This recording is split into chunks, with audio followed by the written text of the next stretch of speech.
አዲስ እየተገነባች ባለችው ፒያሳ እንግዲህ በጣም ቆንጆ የሆነ ሳይት ነው ይዘን የመጣ ነው። ምናልባት እንግዲህ ከረንትሊ ብዙዎች አይተውታል ብዬ አላስብም። ሲመረቅ እንግዲህ ብዙዎች ያዩታል። አራዳ ፓርክ የሚባል ትልቅ ፓርክ አለ። መንግስት እንደ ፖሊሲ ከያዛቸው የወንዝ ዳርቻ ፕሮጀክቶች መካከል አንዱ ነው። ይህ በጣም ሰፊ ፕሮጀክት እጅግ በጣም ውብ የሆነ ፕሮጀክት ነው። እዛ ፊት ለፊት ላይ እንደዚሁም ደግሞ ከበስተጀርባው ደግሞ የበፊቱን የወዳጅነትን ፓርክ አድርጎ በሁለቱም ሳይድ ቆንጆ እይታ ይዞ እየተገነባ ያለ 4000 ካሬ ሜትር ላይ ያረፈ ሜሪት አራዳ ፓርክ የሚባል ሳይት ነው እየገነባን ያለ ነው ማለት ነው። እዚህ ውስጥ እንግዲህ በጣም ብዙ ነገሮችን አካተናል። የመጀመሪያው ቲፒካል የሆኑ ባለ 1፣ ባለ 2 እና ባለ 3 መኝታ አፓርትመንቶችን አካቶ እየተሰራ ያለ ሳይት ነው ማለት ነው ይዘን የመጣ ነው። እንግዲህ በደንብ ሰፊ ሳይት ነው። ሰዎች ደግሞ ይህንን ሳይት የሚወዱበት አንደኛው ሪዝን ያለበት ሎኬሽን ነው ብዬ አስባለሁ። እንግዲህ ፒያሳን ሁላችንም እናውቃለን። እንደ አዲስ እየተገነባች እንደገና እየተዋበች ያለች ከተማ ነች። እዛ ጋር ከተማውንም የሚመጥን ነገር ለማስቀመጥም ሙከራ ተደርጓል ማለት ነው። በጣም ጥሩ።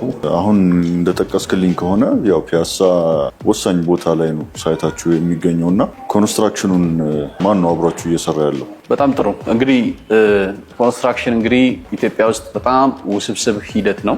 አንዳንዶች ድል ያደረጉትም አሉ፣ ብዙዎች ደግሞ የተፈተኑበትም ይኖራሉ። እንግዲህ ኮንስትራክሽን በጣም ከባድ የሆነ የፕሮጀክት ማኔጅመንት የሚፈልግ ስራ ነው።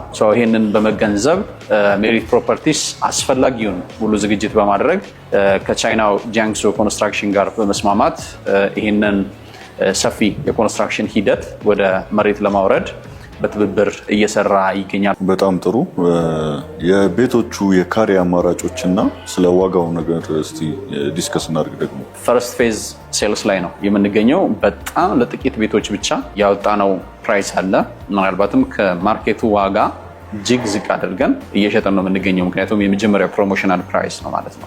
ወደ ካሬ ሜትር አማራጮቻቸው ስንመጣ እንግዲህ ኢትዮጵያ ውስጥ ማንሳት እፈልጋለሁ በዚህ አጋጣሚ ኢትዮጵያ ውስጥ ካለው ትልቁ ችግር አንዱ ኦፕቲማይዜሽን ብዙ ጥቅም ላይ አይውልም። ማለትም ኤሪያ ማለት በጣም ሰዎች በገንዘባቸው የሚገዙት ቦታ ነው። ብዙ ሰዎች ስለ ህንፃው ውጫዊ ሂደት እንጂ ሰዎች ቤታቸው ውስጥ የሚኖሩትን ፋንክሽናሊቲ ላይ ብዙ ፎከስ ሲያደርጉ አይታዩም እና እዚህ ሳይት ላይ በተቻለ መጠን የቦታ ኦፕቲማይዜሽን በደንብ ለመጠቀም ሞክረናል። ለምሳሌ ባለ 1 መኝታ 49 ካሬ ነው። 49 ካሬ ላይ ያረፈ ባለ 1 መኝታ እናገኛለን። ባለ 2 መኝታ 95 ካሬ ሜትር ነው።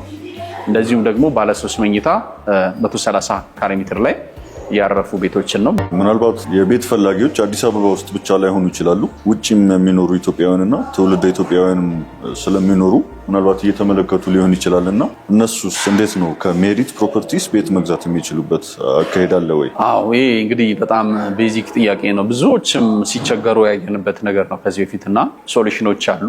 በውጭ ሀገርም እንደዚሁም ደግሞ ሀገር ውስጥ ያሉ ሰዎች ያው በአካል መጥተው ማየትና ቪዚት ማድረግ ቢሮችን ያለውን ነገር ሁሉን ነገር ማየት ይችላሉ።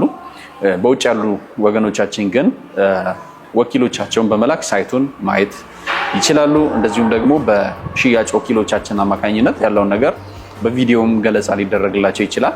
እንደዚሁም ደግሞ መምጣት ለማይችሉና ቤቱን በራሳቸው ስም ብቻ መግዛት ለሚፈልጉ ሰዎች ቀጥታ በዲኤችኤል አግሪመንት የሚፈርሙበትን አማራጭ አመቻችተናል።